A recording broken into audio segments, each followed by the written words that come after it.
Hey, Dr. Mike here, and today I want to discuss the potential of traveling pain, or what we call radiating pain, pain that actually goes from one spot and travels to another.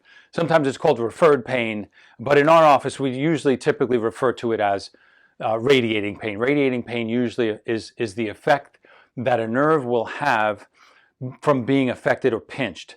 And usually the effect is at the local spinal level, and the radiation or the cause or the transmission of that nerve will be wherever that nerve is going in its destination. So in other words, if you have an imbalance or a pinched nerve here in your neck, you might have localized neck pain, you might have localized headache, you might have localized shoulder pain. But if it travels, if it starts to travel and you feel it traveling into your shoulder blade or into your upper back, you feel it into the upper arm and down into the forearm, hand, or fingers, that's called radiating pain.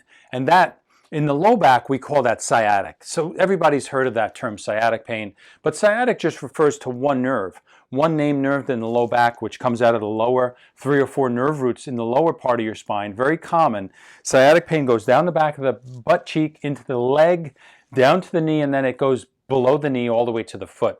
That sciatic nerve also controls the bladder, the colon, reproductive organs, and other organs in our body. So when there's a pinched nerve and you feel that radiating pain, those same nerves are carrying messages, aberrant messages, to those organs or systems. For men, it's prostate gland. For women, it might be the uterus and the ovaries. Now, when we have radiating pain, when we have it, let's say in the neck, and it's traveling to the shoulder blade, the arm, hand, or fingers, we know that there's a certain amount of compromise on that nerve root. And the more compromise the nerve has, the further down the nerve it travels. In other words, when people come in and they have numbness in the hand or just numbness in the foot, I'm concerned because that's a later stage of sciatic pain or radiating pain. And as it travels closer to its source or closer to the spine, the less pressure it has. So radiating pain usually indicates there's a problem at the spinal level. That's usually where most impingement occurs, where most nerves are pinched.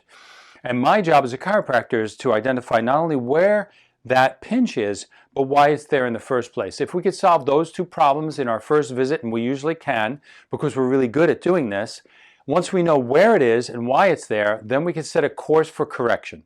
And correction usually includes chiropractic adjustments and exercises and different body positions and things that we teach you to do at home to help yourself. So I hope that helps. I hope that explains a little bit more about radiating pain and where that comes from and why it's a problem the further down the course of the nerve it goes. So we want to stop that. We want to bring the pain back to its source and then have it go away altogether. So remember, stay informed and get adjusted.